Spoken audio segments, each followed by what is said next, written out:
Je voudrais du soleil vert, des dentelles et des théières, des photos de bord de mer, dans mon jardin d'hiver.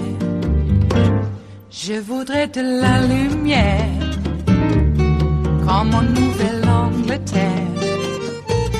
Je veux changer d'atmosphère, dans mon jardin d'hiver.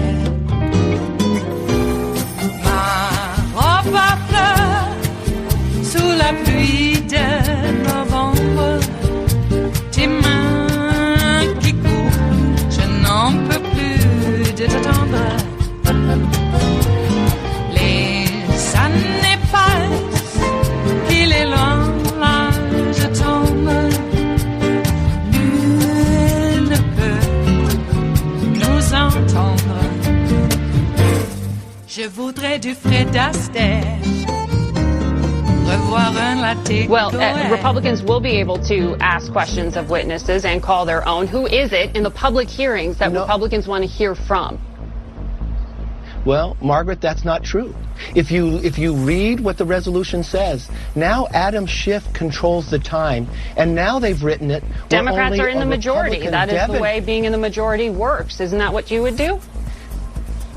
No, that is not what I would do. That is not what we did when we moved for impeachment with Clinton. That's not what Democrats did when they moved with impeachment for Nixon. They actually had witnesses. But what Adam Schiff now has the power to do is tell Devin Nunes, the ranking member, that he cannot have any other member on that committee have time to ask questions. In every committee today, it doesn't matter what the issue is, you can yield your time to another individual, but not now. They want total control. Will the public be able to see what's inside these 4 new secret depositions in the basement? No. 75%, 3/4 of the entire Congress cannot be included. So who is it? Openness? Who is it that you want to see? That was the question I asked. Well, I think the very first person we should bring Adam Schiff and his staff. He is the only individual in America for a public hearing who knows. You want to question the chairman of the House Intelligence Committee? Yes, I would, because he is the only person who knows who this whistleblower is. He refers to himself as a Ken Starr. Ken Starr testified. How many times did he meet with the whistleblower? What did he talk to the whistleblower about? Because when the whistleblower even went to the Inspector General, he never mentioned that he went with Adam Schiff. Remember what we're talking about today, Margaret, the removal of the President of the United States. This should not be taken lightly. We should have all the facts. The public deserves the facts, not something that's leaked. We're 3 weeks since the very first hearing inside there, the deposition. We still do not have the transcripts. You have members of Congress who just voted to justify what has already happened without ever reading one word of what's gone on. That is what is wrong. We need accountability. For the record, the attorney for the whistleblower says that his client has not met with Adam Schiff.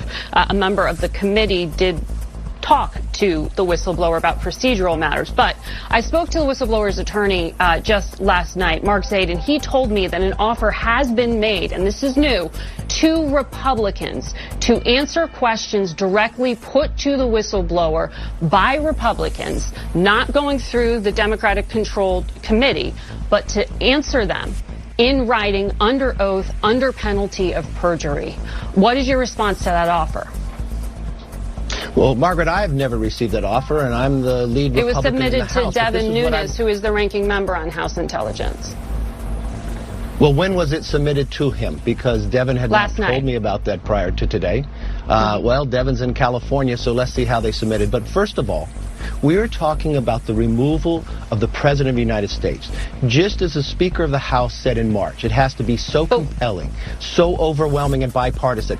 I think if the whistleblower should come forward in an open hearing and also bring the 6 people that he talks about inside his complaint that he said talked about other issues as well. Now, we have the transcript. So would you, as we leader, have more knowledge than the whistleblower. As leader, though, are you just completely turning down the opportunity to submit questions in writing? For you, that is not sufficient?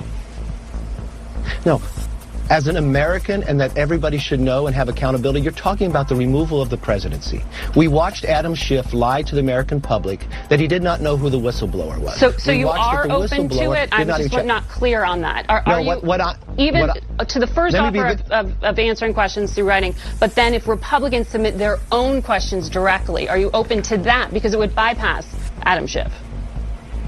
Now, let me be very clear, Margaret. What I'm open to, when you're talking about the removal of the President of the United States, undoing democracy, undoing what the American public had voted for, I think that individual should come before the committee.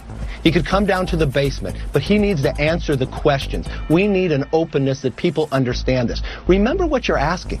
You're going to change the course, the very fabric of democracy today, based upon someone wrote a written question of somebody that wasn't even on the phone call, that had hearsay, even though we all know what the transcript said?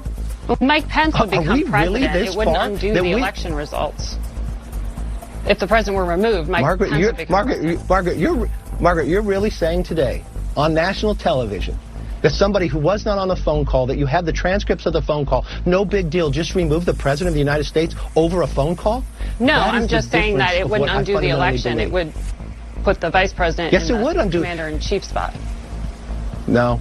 President Trump was duly elected as the President of the United States. And I think democracy is too precious to think that somebody who's not on a phone call, that cannot stand before the American public and answer the questions, that somehow we would change the course of that. And we're 1 year away from today.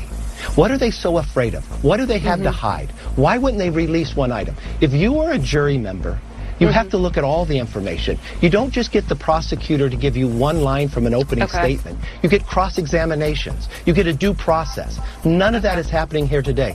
We have never gone down this in America, and we should stand up and not allow this ever to happen. All right. Well, we have some questions you just laid out there to put to Majority Leader Steny Hoyer. It is Monday, the 4th of November of 2019, and you are in West Coast Cookbook and Speakeasy.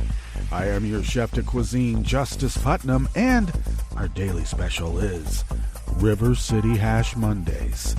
That's right, we've had another one of those weekends now, haven't we? Which, in some ways, might have been quite a lovely weekend. We were, last week, of course, we were able to experience the spectacle of the guy occupying the Oval Office right now, went to the World Series and was booed roundly. So for some reason, his people thought that he would have a better audience at Madison Square Garden for a UFC fight, and he was booed mercilessly. Well, Eric thought, if you saw the picture, the still picture, Eric is the only one smiling. He thinks booing is like a good thing, apparently. Well, he isn't known as the smartest Trump in the family, and but I think that, he might have some sentiments that are closer to us. When you see that smile on his goofy face, Trump was scowling, and so was Kevin McCarthy and a few others. Actually, Kevin McCarthy had the look of, uh-oh, I made a mistake. Yes, you have, Kevin. Yes, you have. So he was on the Sunday shows yesterday, as you just heard, essentially saying, hey, you can't do anything to this guy. I really love how this guy is the GOP leader, and he doesn't know about the Constitution. You don't know how the Constitution works? What an idiot.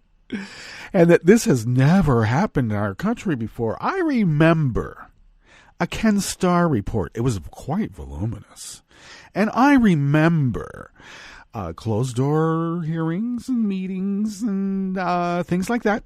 And the Republicans were in the majority, and they did indeed set the time.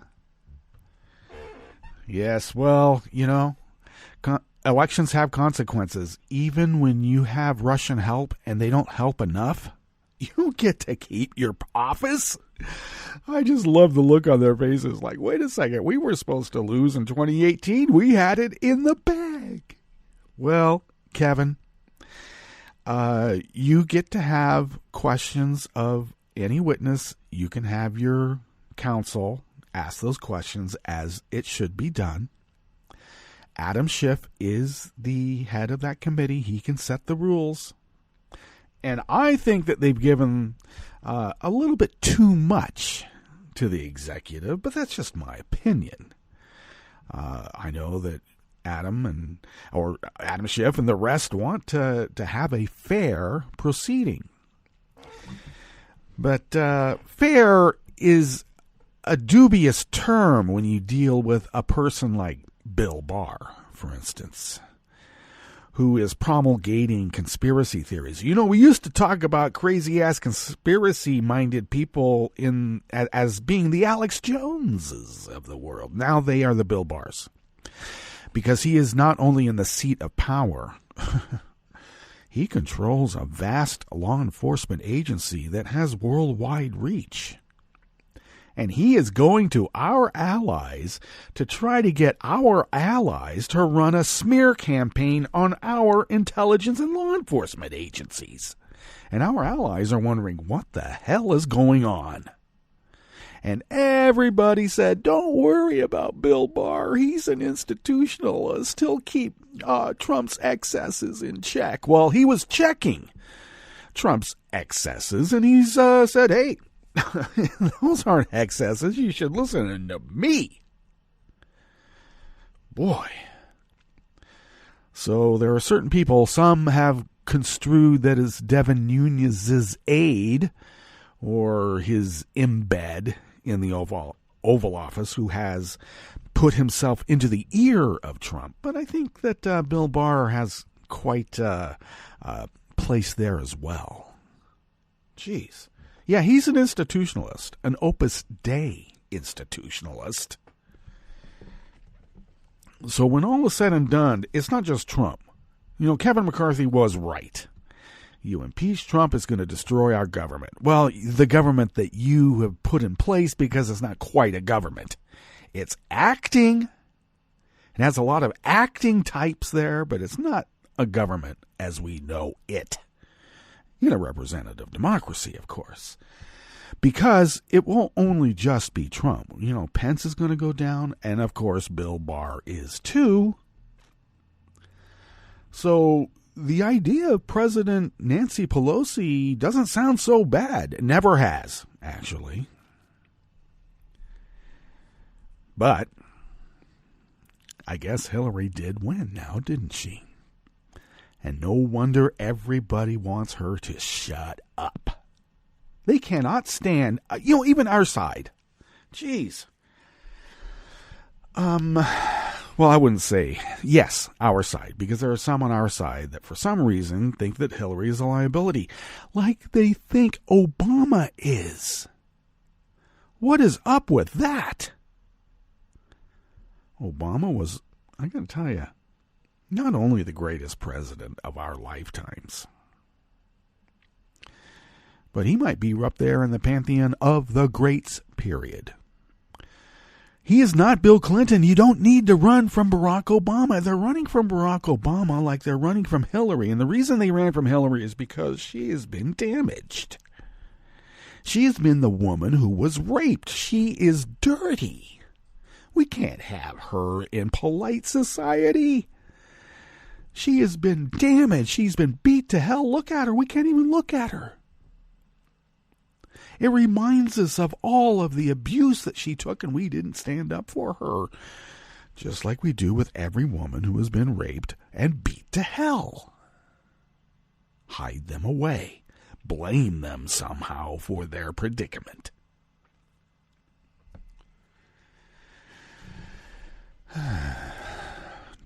And now they're saying that Barack Obama was damaged for those 8 years by the Republicans, and we don't want to be reminded that he brought us the ACA in spite of it all. If Barack Obama is campaigning for us, we should put him front and center. Front and center. All right. And I have some opinions about Mayor Pete. We'll get into that some other day. But I'm not happy with Mayor Pete. And what happened to Kamala? It's like she's been disappeared. Wow. You know, she should be front and center too. And when we win, if Kamala is not the president, she ought to be AG. I would love that. She can go after Barr. And she will. Of course, we will be blamed for going after our opponents. It's all political, and everything that they did now will be considered unconstitutional. Even the rule of law that we would follow. You know, they can't even follow their own rules. Adam Schiff has adopted their rules. Their rules. But they knew that their rules were onerous. That's why they're so against them now. Jeez. All right. Kevin McCarthy, you've never been the sharpest tool in the tool shed. Nope, you never have. And you are going to see what a dull life you will be leading. And I don't know, not very long from now. Hey, what's on the rest of the menu here in the Bistro Cafe of West Coast Cookbook and Speakeasy? Well, the head of the violent neo-fascist Proud Boys has filed papers for the GOP nomination to challenge incumbent Democratic Representative Donna Shalala for the Florida U.S. House seat. All right. North Carolina Republicans keep canceling votes when all the Democrats are present. Sounds like they're following the GOP national lead. It sure does. And jobs keep disappearing despite Trump's promise of a Rust Belt revival. After the break, we move to the chef's table where thousands of Romanians protested the attacks and killings of forest workers by gangs of illegal loggers the government has turned a blind eye to. And if Boris and Nigel form a unity coalition, Trump promised some huge trade deals when the UK leaves the EU, but they'll have to do him some favors, though. Oh, that and more. On West Coast Cookbook and Speakeasy, bon appetit.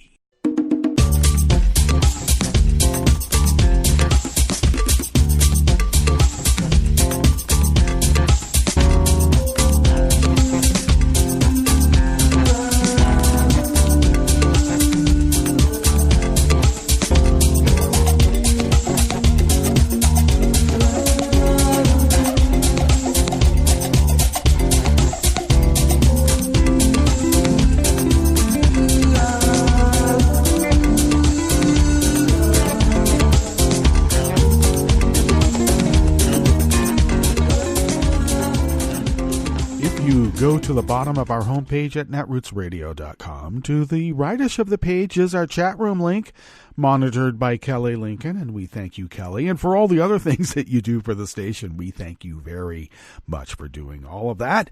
If you would then take a look to the leftish of the page from the chat room link at the bottom of our homepage at netrootsradio.com, you will then notice the link to our Patreon site and to please become a recurring Patreon of Netroots Radio.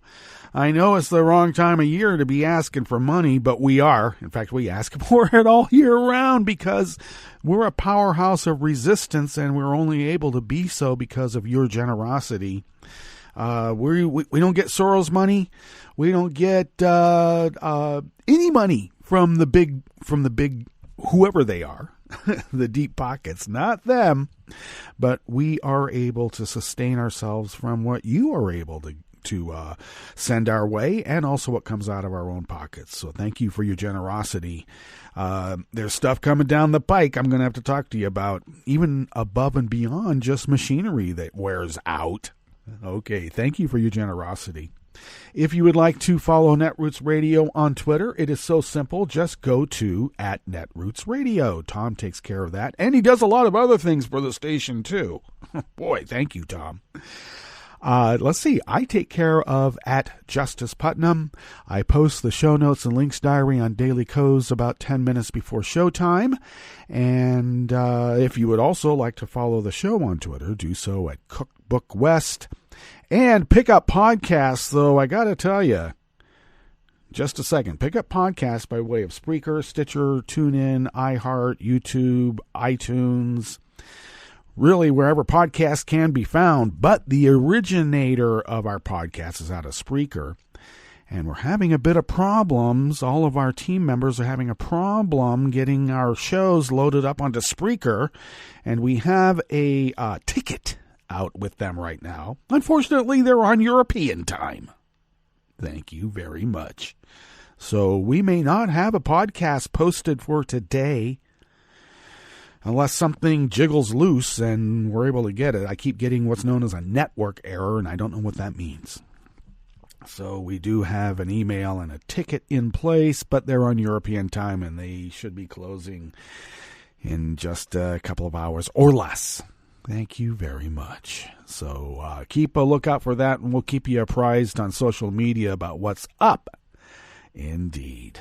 All right. Let's get on with this first offering here in the Bistro Cafe of West Coast Cookbook and Speakeasy. River City Hash Mondays. Josh Israel out of Share Blue Media brings us this first offering.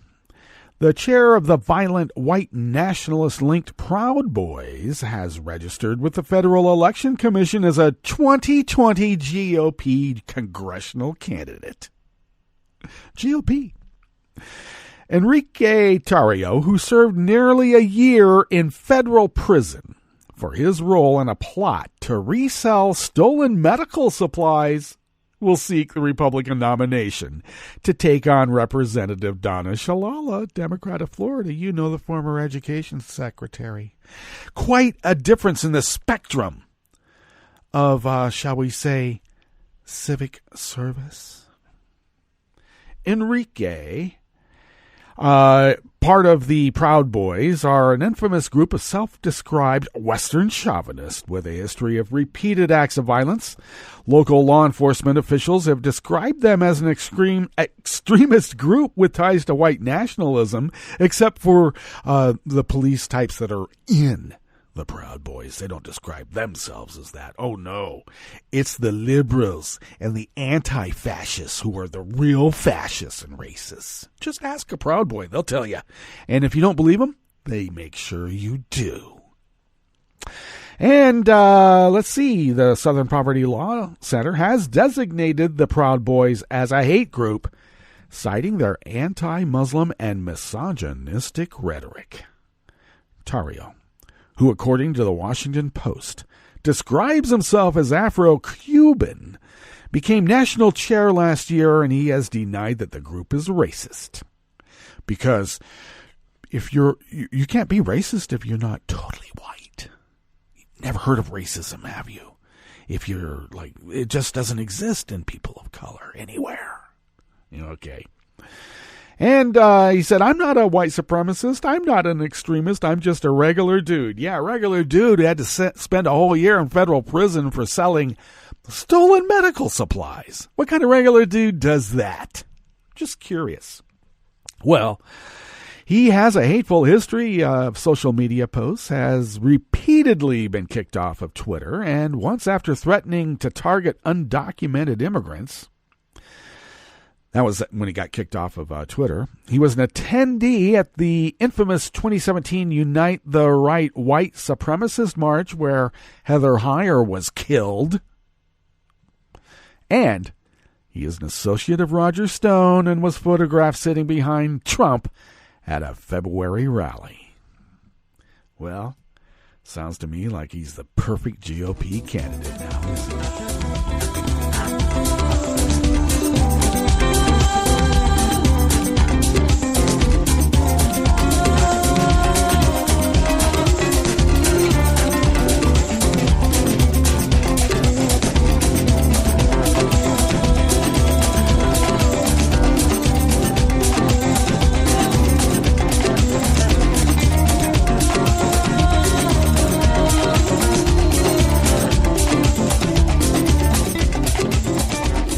And Desai Martin of Share Blue Media brings us this next offering here in the Bistro Cafe of West Coast Cookbook and Speakeasy, River City Hash Mondays. On Thursday last, North Carolina Republicans in the state Senate refused to hold a vote to override a budget veto for a novel reason. all the legislators were present. Republicans do not have the votes to override the governor's veto if a vote is taken with all senators present, so they have repeatedly refused to do so. On Thursday, State Senator Jeff Jackson, Democrat of Mecklenburg County, made a passionate speech demanding Republicans hold the vote. "You need to call the vote," Jackson said. "All 50 of us are here," he added, noting all the state senators were present in the room. "It's been on the calendar the last 3 days. You've canceled it the last 3 days for one reason, not because people are absent, but because people are present." Well, look, the Republicans don't like voting. They don't believe in voting. If people vote, they lose. So they just keep people from voting. This is just another part of how they're able to hold on power. You can't blame them now, can you? Well, in this reporter's opinion, yes, you can. Jackson questioned the integrity of the Republican majority. Well, we've been doing that since, well, I would say when Nixon was making deals with the North Vietnamese, to, maybe slow down the peace deal that was happening in Paris so that he could take over the presidency and carpet bomb all of Southeast Asia. "The fair vote is the one with everybody present," Jackson said. "You're maneuvering to try to get an unfair vote, and you're hoping to get an unfair vote. Don't you see? That's an integrity issue." After Jackson repeatedly asked the Republican majority to call the vote, Senator Jerry Tillman, Republican of Guilford County, seemed to concede Jackson's point. "We'll call the vote at the right time," Tillman said. "I hope you'll miss it, but nevertheless, we will call it." On a Friday phone call, Jackson said the Republicans in the Senate are still running the same play as House Republicans. In early September, House Republicans sprung a surprise vote to override the veto on September 11th, when several Democrats were not present, and at least one was attending a 9/11 memorial service. Senate Republicans are seeking to replicate the overtly dishonest and corrupt behavior of their House colleagues in South Carolina, according to Jackson. Republicans on Thursday called 6 or 7 30-minute recesses, hoping Democrats would not return to the chamber. This is so high school. This is the kind of BS they did in the high school I went to in Orange County, California, that, yes, had a Republican majority. Each time, every Democrat returned, and Republicans canceled the vote. The same pattern was repeated on Friday morning. The North Carolina Republican Party did not respond to a request for comment about the veto override vote. I keep saying South Carolina. I apologize. It's North Carolina. The two major sticking points are education funding levels and Medicaid expansion. The Medicaid expansion, an option states can implement under the ACA, that was rejected by the state's Republicans, would help over 500,000 North Carolinians obtain health insurance. And the expansion will also add another 40,000 jobs, with a disproportionate number of jobs in rural districts mostly represented by Republicans. But you can't have that because that's socialism. Better to have a mobster oligarchy taking stuff from you like kleptocrats, gimmitarians. Also, the Medicaid expansion will help combat the opioid epidemic in the state. But Republicans who rhetorically pledge to combat the opioid crisis, but then don't do the one thing experts say would help the most. And the Republicans are opting for an override strategy and rejecting any attempt to negotiate. "We're willing to negotiate," Jackson said, acknowledging that the Democrats will not get everything the party wants. In early July, a few weeks after he vetoed the budget, Democratic Governor Roy Cooper sent Republicans a compromise budget. "I don't think they even read it," Jackson said.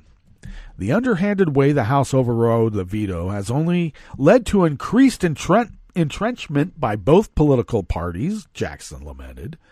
For Democrats, there's a strong sense that caving to a Republican veto vote would reward the bad behavior of the House Republicans. Senate Republicans are under immense pressure to find a way to veto the budget because House Republicans got torched by local and national media after their September surprise vote, and those members don't want to see those antics be all for naught. The legislative session in North Carolina normally ends in July. This year's session is now the second longest in state's history, and Jackson worries that Republican intransience could mean they could continue to schedule and cancel votes through the holiday season.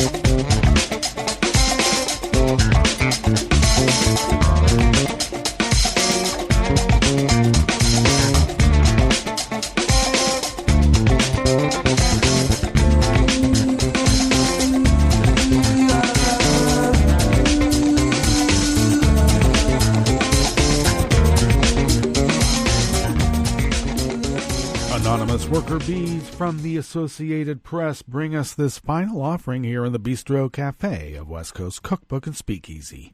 Donald Trump once promised that coal and steel would be the beating heart of a revived U.S. economy.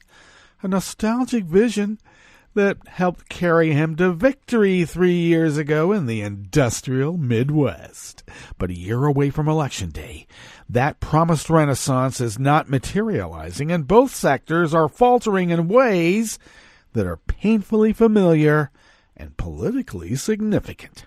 Recent data shows manufacturing jobs are disappearing across Pennsylvania, Michigan, and Ohio, states that are critical to Trump's re-election chances. And on Tuesday last, Murray Energy, a major mining firm with close ties to the president, became the latest of many coal companies to file for bankruptcy this year, rattling communities across Ohio, West Virginia, and Kentucky. The news followed recent layoffs at a prominent steel manufacturer in northeastern Ohio and General Motors' final decision this fall to shutter its massive plant in Lordstown, Ohio. The turmoil in the manufacturing and miner sectors threatens to undermine Trump's claim to a booming economy, the bedrock of his and his Republican allies' campaign strategy. Well, they used to be for like law and order and a robust foreign policy, too. What happened? In places where it matters most, that's what they're going to try to use their strategy. Oh, we're going to bring back some jobs. Oh, really? Will you? Well, Trump's economy is benefiting high-tech manufacturing and energy sectors in other regions. The manufacturing slump across the Rust Belt may test whether Trump can retain his appeal to blue-collar workers without having fully delivered on his promise to fatten their bank accounts. Well, let me tell you, it doesn't matter how small your bank account is, as long as you got somebody black and brown to kick, that's priceless.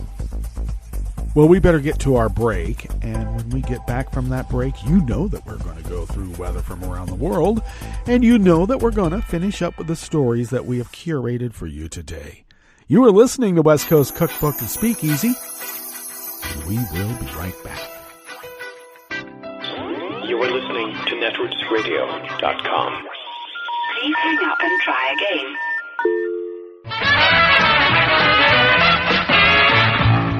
From a point at sea to the circles of your mind, a new force is at work for planetary transformation.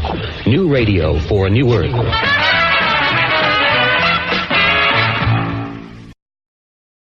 This is Take Two Movie Review. I'm Mike Friend. This week, been there, killed that. Over the past few generations, zombie movies have transformed from semi-serious horror to a subgenre where parodies now prevail. Just since the first Zombieland in 2009, we've seen an explosion of the subgenre, even on the small screen, all of which raises the bar for a successful decade-in-the-making sequel. Also since 2009, the stars of the original, Woody Harrelson, Emma Stone, and Jesse Eisenberg, have become big deals, making their swaggering, unassuming, and probably heavily improvised mastery of their roles a big part of why Zombieland Double Tap works. Another reason would include some fresh characters, including Rosario Dawson as Nevada. Remember, everyone here is named for where they were born, a possible love interest for Tallahassee if the franchise continues, and newcomer Zoe Deutsch as the straight out-of-the-valley Madison. There's really not much plot here. Emma Stone's Wichita gets freaked out when Eisenberg's Columbus proposes to her, using a ring made from the Hope Diamond, just as her sister Little Rock gets into an argument with Tallahassee, and the two women leave. Oh, did I mention they're living in the White House?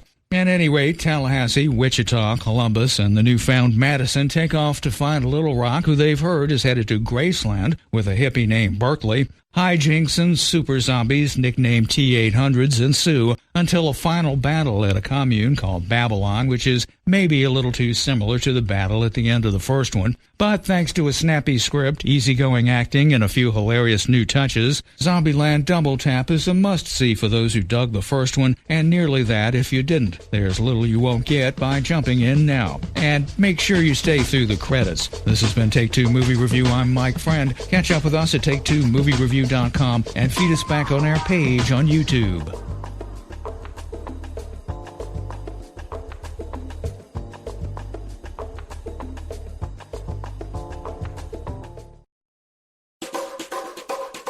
Hi, I'm Scientific American podcast editor Steve Mirsky, and here's a short piece from the October 2019 issue of the magazine in the section called Advances, Dispatches from the Frontiers of Science, Technology, and Medicine. The article is titled Quick Hits, and it's a rundown of some science and technology stories from around the globe, compiled by editorial intern Jennifer Lehman.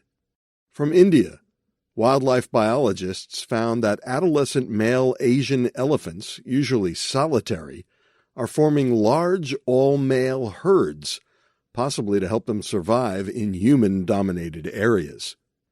From Guatemala, archaeologists studying charred lake sediments found evidence confirming a cryptic historical record saying the ancient Mayan city of Balamjol burned on May 21st, 697 AD.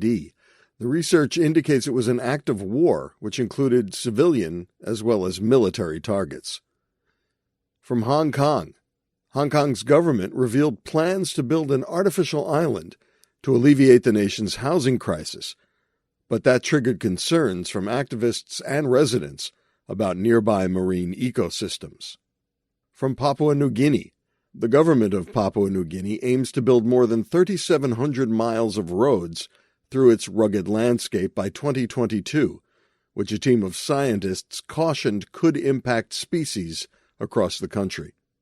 From Australia, researchers rediscovered two fern species, both thought to be extinct, on the mountaintops of Queensland. Hymenophyllum whitei and Oreogrammatis lenardi had last been spotted in the wild more than 50 years ago. And from Brazil, President Bolsonaro fired the head of the Brazilian National Institute of Space Research after the agency reported that deforestation in the Amazon this summer increased significantly from 2018. Well, that ought to solve the problem. That was Quick Hits by Jennifer Lehman. In 2012 in the United States, about 317,000 motor vehicle crashes involved a large truck.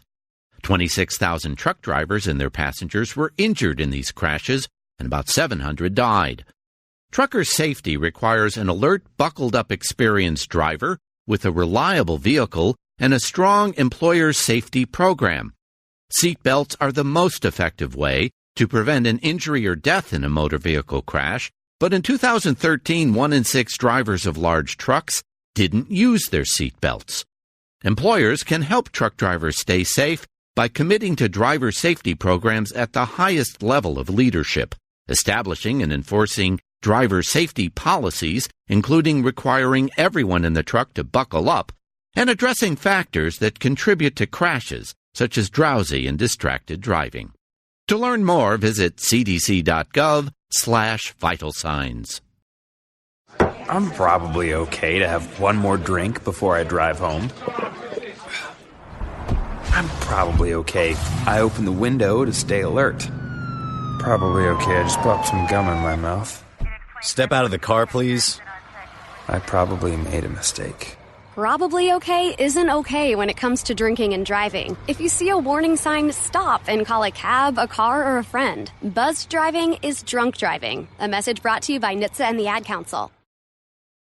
This program is presented by the Centers for Disease Control and Prevention. As fall turns to winter, the flu season will be upon us in force. The best way to avoid influenza is to get immunized. Everyone 6 months and older should be vaccinated.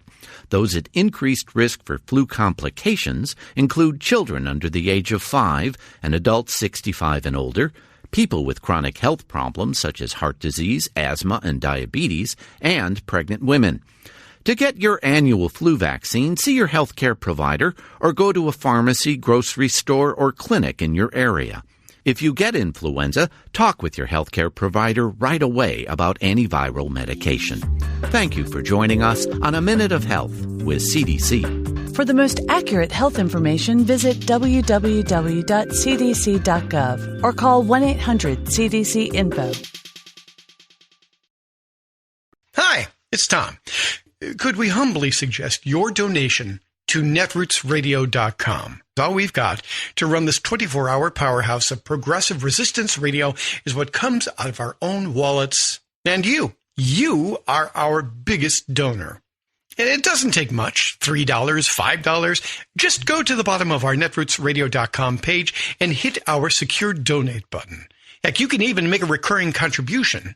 And you'll get a wondiferous pair of Netroots radio stickers for application to your backpack, your bumper sticker, or your banjo. Well, it's up to you which backpack you want to put it on. So donate what you'd like at the bottom of our netrootsradio.com's homepage. Because you are our biggest donor. Netrootsradio.com. Together, we are Resistance Radio.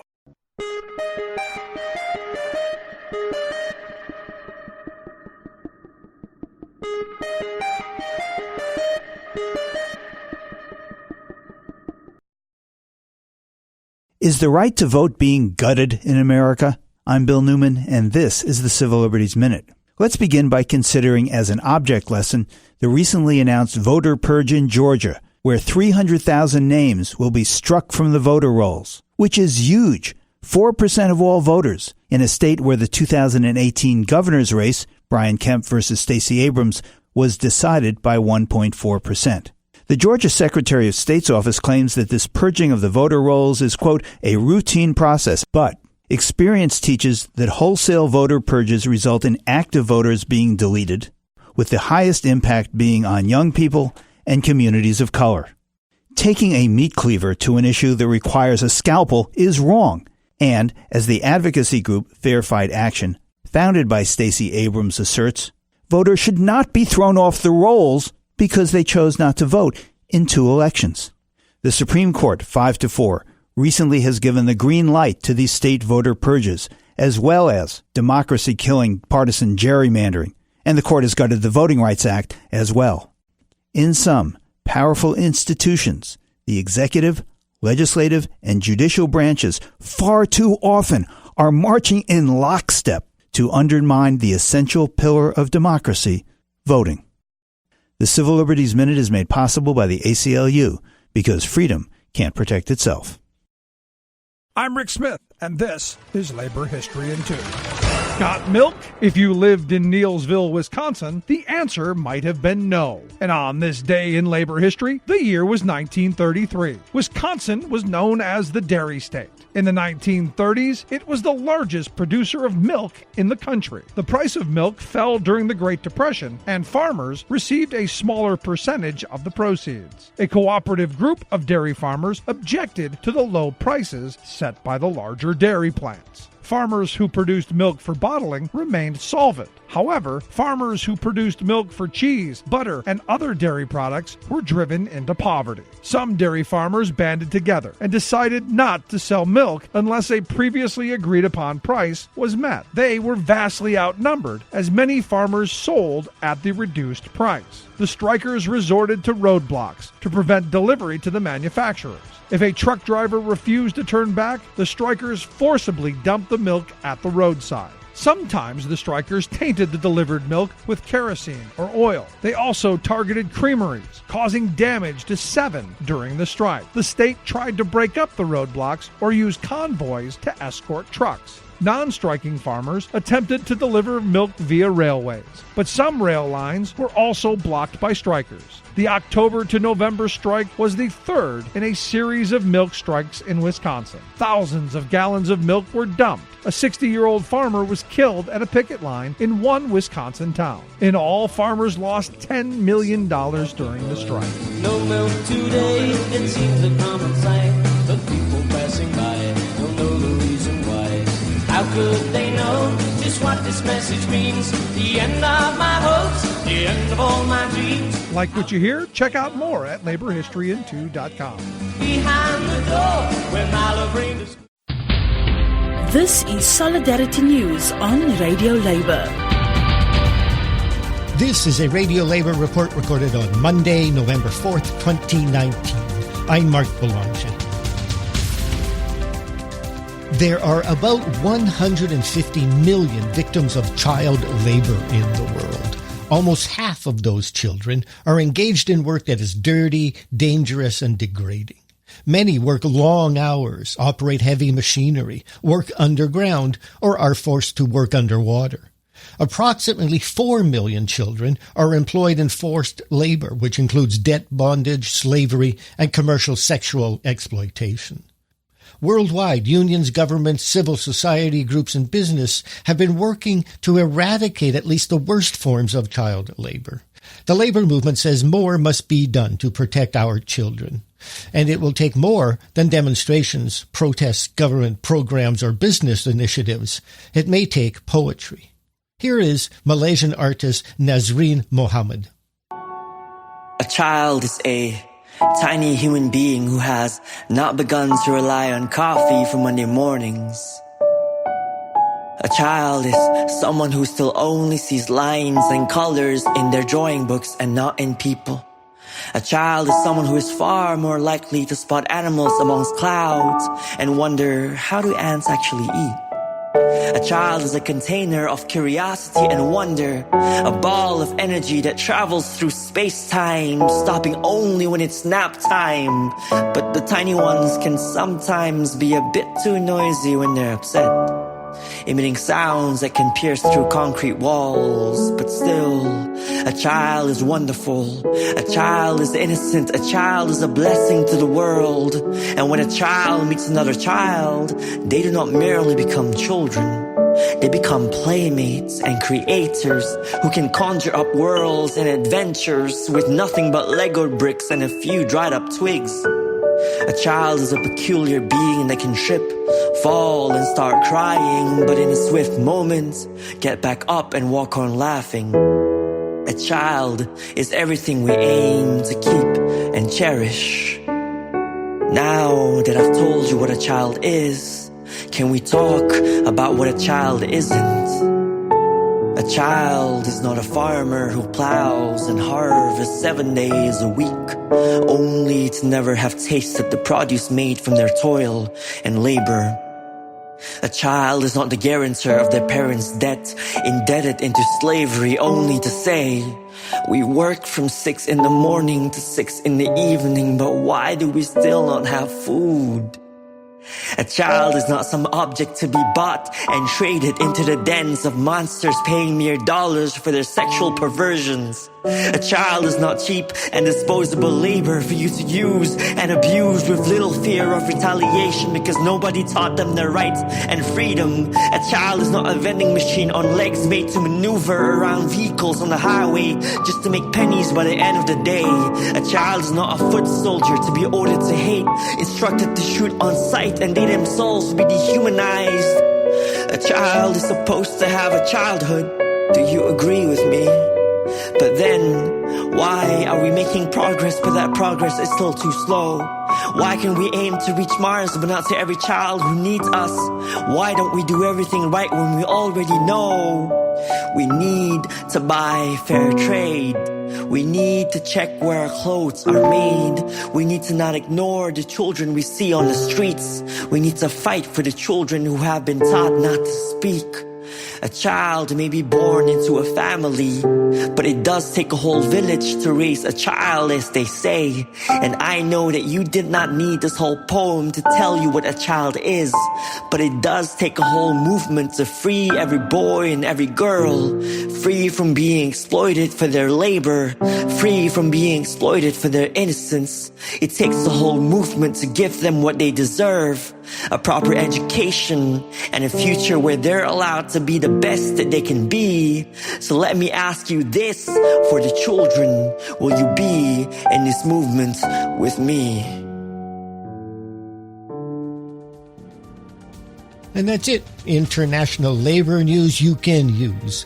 Thank you for listening. And remember, it's all about global solidarity.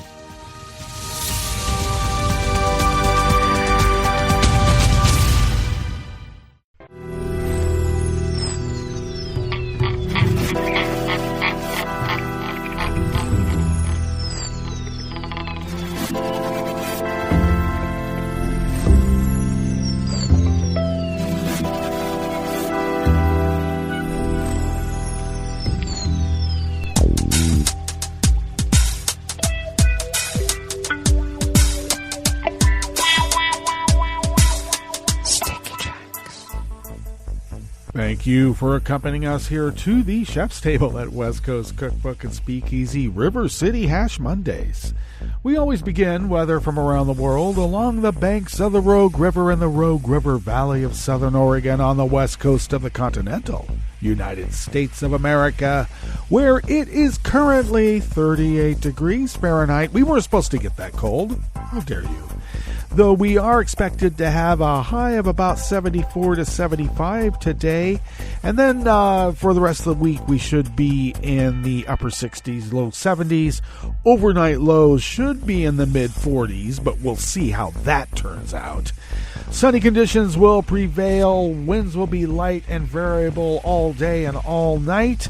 And all day tomorrow as well, when we are expecting once again a high of around 71. Okay, ragweed pollen is low. The air quality index is moderate at 58 parts per million. We do have an air stagnation warning in the area, so people who have breathing problems, and even those who don't, ought to take care. And the daytime UV index is a seasonal fall low of 2. Barometric pressure is rising at 30.11 inches. Visibility is at 8 miles, and relative humidity is at 83%, so our humidity has gone up just a tad. Weather from around the world is brought to you by people's personal weather stations that they purchased. These people planted these purchased personal weather stations somewhere on their property, and these people positively live around the world. London is 54 and partly cloudy. Paris is 53 and mostly cloudy. Rome is 66 and partly cloudy. Kiev is 57 and fair. Kabul is 53 and partly cloudy. Hong Kong is 70 degrees and clear. Tokyo is 55 and fair. Sydney, Australia is 65 degrees and clear. San Francisco, California is 48 and partly cloudy. And New York is 55 degrees Fahrenheit and sunny.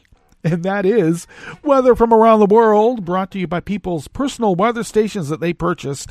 These people planted these purchased personal weather stations somewhere on their property, and these people positively live around the world.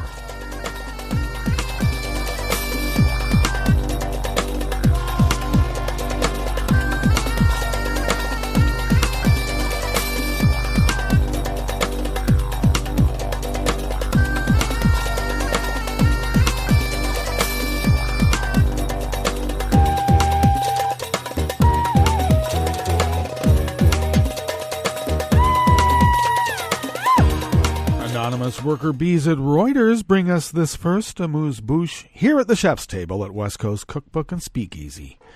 Thousands of Romanians marched in the capital of Bucharest and other cities yesterday, Sunday, in protest against widespread illegal logging, which is believed to be behind the deaths of 2 forest workers in the past 2 months. Now, this has echoes of what's happening in Brazil. The government is turning a blind eye to these wildcatters out there logging illegally.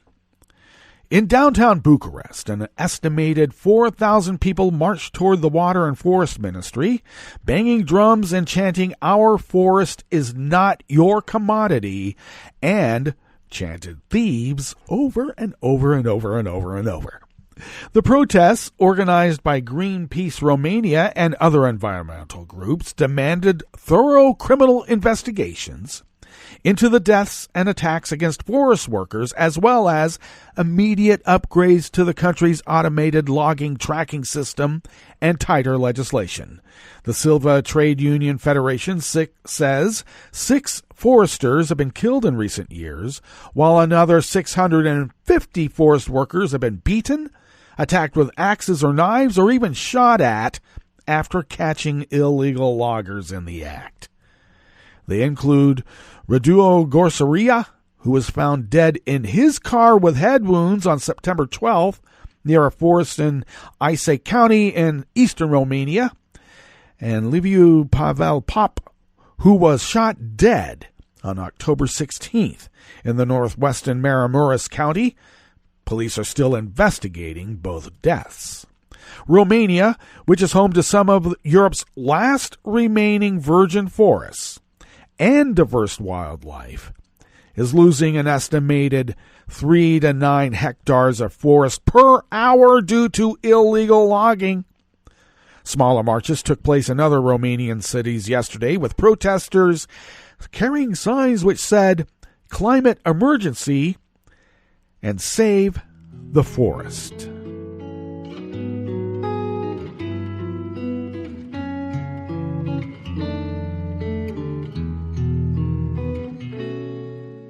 Je te donne ce mon amour pour la vie entière, la promesse de me trouver à tes genoux. Aussitôt que tu m'appelles, rester toujours fidèle, c'est tout, c'est tout. Je te donne tous mes printemps, mes étés de mer, mes automnes quand les feuilles tombent partout. Si ce n'est pas une bonne affaire, je te donne tous mes hivers, c'est tout. And even more anonymous worker bees at Reuters bring us this final amuse-bouche here at the chef's table at West Coast Cookbook and Speakeasy. Donald Trump yesterday, Sunday, urged British Prime Minister Boris Johnson and Brexit Party leader Nigel Farage to come together to safeguard prospects for expanded U.S.-UK trade after Britain leaves the European Union. Trump told reporters at the White House that both men were friends of his, but Johnson was the right man for the right time, and Trump ought to know because he's been so successful in business his whole life. Farage on Sunday said he would not run for a seat in Parliament in Britain's snap December 12th election, focusing instead on campaigning against Johnson's EU divorce deal. The election was called because of an impasse in Parliament over Brexit more than 3 years after voters decided to leave the bloc, but that was because they found out that they'd been gamed by the Russians, and they don't like that. But Trump would like Nigel and Boris to come together because they'll have some great trade deals. You can trust him, too. But he will have some favors to ask, though. And you know what those are, don't you? All right, that brings us to the end of our broadcast period for the day. But you do know that Netroots Radio is going to broadcast on, and we're going to meet up here tomorrow for Terrytown Chowder Tuesdays. So do stay tuned to Netroots Radio all day and all night for all the breaking news as it breaks. and we'll meet up here tomorrow, right here, in West Coast Cookbook and Speakeasy. Bon appetit.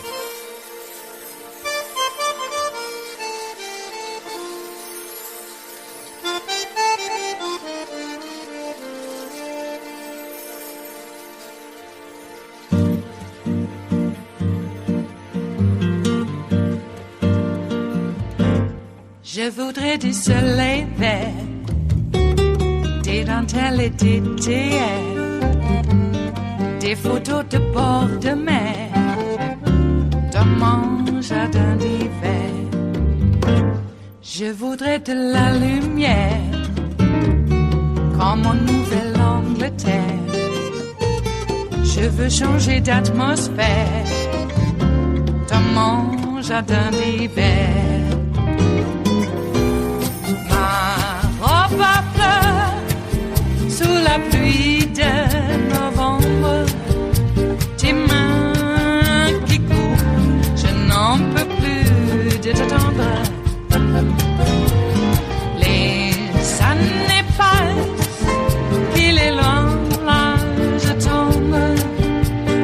Nul ne peut nous entendre. Je voudrais du Fred Astaire, revoir un latte Goël. Je voudrais toujours te plaire, dans mon jardin d'hiver.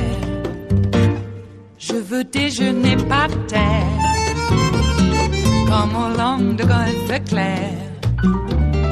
T'embrasser les yeux ouverts, dans mon jardin d'hiver.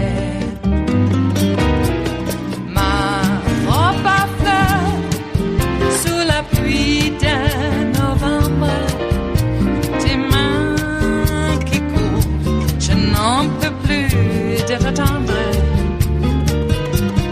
Les années passent, il est loin, là je tombe. Nul ne peut nous entendre. Ba-da-da-dum-di-da-dum. Ba-da-da-dum-di-da-dum. Ba-da-da-dum-di-da-dum.